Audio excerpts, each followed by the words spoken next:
talk about defense spending. You're probably like, why? Why would we even talk about that? Well, it's a hot button issue right now, and for many reasons. Why? Because there's a lot of campaign promises that came out in February, and one that was really big is that the Donald Trump administration was going to increase defense spending by $54 billion. He talked about that we spend more than the next 12 nations combined on defense, and that's true. So we need to look into this because there's obviously two contrary sides. So like Connor said, we're going to start off by looking at the American budget, military spending.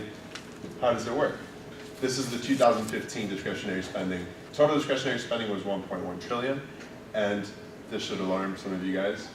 54% of that was spent on military. 54% of the money that we can decide what to do with, only on the military.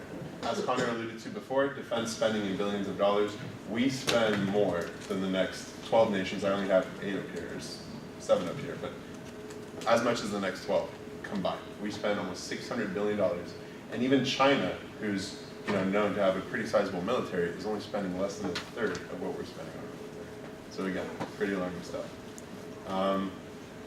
So now hypothetically, let's say we were to spend as much as the runner-up China. So we would still give ourselves, the tied for biggest military in the world with the most capabilities. We're spending $146 billion, and we have $450 billion to freely allocate. But like Austin mentioned, the United States spends as much as the next few countries combined. And actually, if you look at the United States versus the next top 14 countries in military spending, it's only a $66 billion difference. So that's huge. And when it comes to global spending, we account for over a third of all international military spending. There's two big players when it comes to international arms trade. And the first are these big corporations known as government contractors. And these are big public or private companies that bid for government contracts that are worth billions and billions of dollars. So not only is the US a big consumer of military weapons, but we're also the biggest producer. The only company that is not based in the United States is BAE Systems, which is actually UK based, but their US subsidiary accounts for over 50% of all their sales anyways. And the combined arms sales of the top 100 companies in 2012 was about $400 billion. So to put that in perspective, that's over twice the amount of the entire US agricultural economy.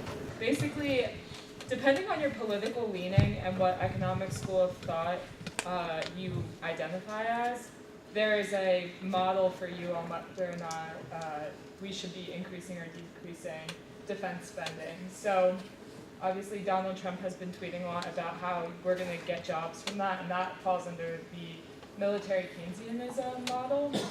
And what this model basically says is that military spending falls under government spending, and it has a lot of the same outcomes of an increased government budget. So there's crowding out. So basically, private firms aren't investing as much as they would normally be because the government is investing so much. Reduce unemployment, so if we're increasing the size of our military, obviously people are going to be getting jobs. And then lastly, there's a lot of externalities that come from it. Over a third of worldwide military spending, so that's a lot. China's second at 12%, so just to put that into context. Another reason why we're number one is because it has to do with our foreign policy. We're like the military police of the world. So that's also another reason why we are number one. The disadvantage to this is because we spend so much on our military, our allies have no incentive to spend on their military because we have their backs. So inefficient means of allocation because it's so big. If you spend $1 billion on military spending, it creates the least amount of jobs. There's several factors due to that, but compared to other industries like healthcare, education, clean energy, military ranks towards the bottom in terms of number of jobs created.